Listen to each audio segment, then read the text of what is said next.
Regarde Bruno Sabi foncer sur les routes et les chemins au volant de sa Peugeot 205 T16.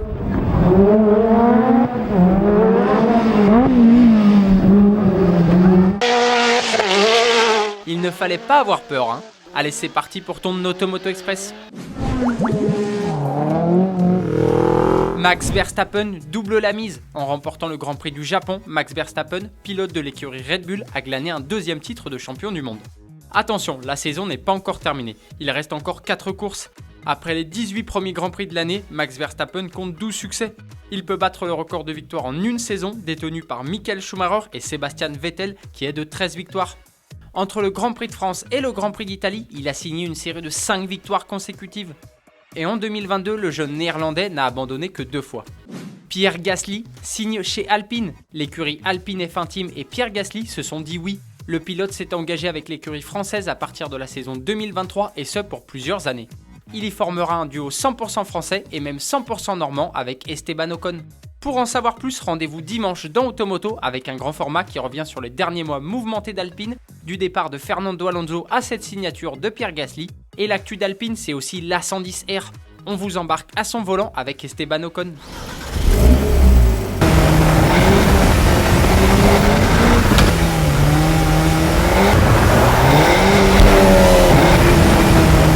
C'est le sujet de la question du jour. Es-tu content de l'arrivée de Pierre Gasly chez Alpine? Crois-tu au duo Ocon-Gasly? J'attends ta réponse dans les commentaires.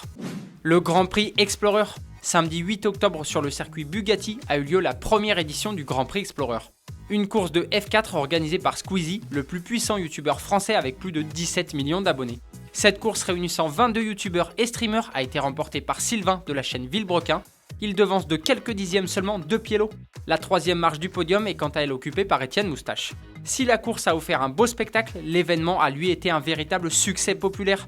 Pour la première fois, une chaîne Twitch française a réalisé un pic d'audience supérieur aux millions de spectateurs, en plus des 40 000 personnes présentes sur place.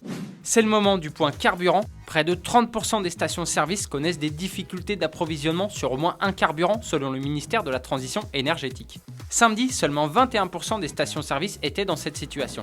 Ce chiffre monte même désormais à 45% en Ile-de-France. À cela, il faut ajouter la hausse des prix. Il faut aujourd'hui débourser en moyenne 1,80€ pour un litre de diesel et 1,59€ pour un litre de samplon 95 E10, remise gouvernementale déduite. Elisabeth Borne, la première ministre, a assuré que les tensions d'approvisionnement en carburant allaient diminuer tout au long de la semaine. Total Energy a proposé d'avancer à octobre ses négociations annuelles sur les salaires et Esso ExxonMobil doit recevoir les 4 organisations syndicales aujourd'hui. Avant de se quitter, on va revenir sur la question de jeudi. Je vous demandais votre avis sur ce resto mode de Mazda MX-5. Elle ne vous plaît pas trop, je vous trouve même un peu dur. Anto, pour toi, elle est hideuse. Franck, tu vas même encore plus loin en disant que cette MX-5 est éclatée. Automoto Express, c'est terminé pour aujourd'hui. J'espère que tu as apprécié ce numéro. Je te donne rendez-vous demain pour un nouvel épisode. Bonne soirée, allez ciao!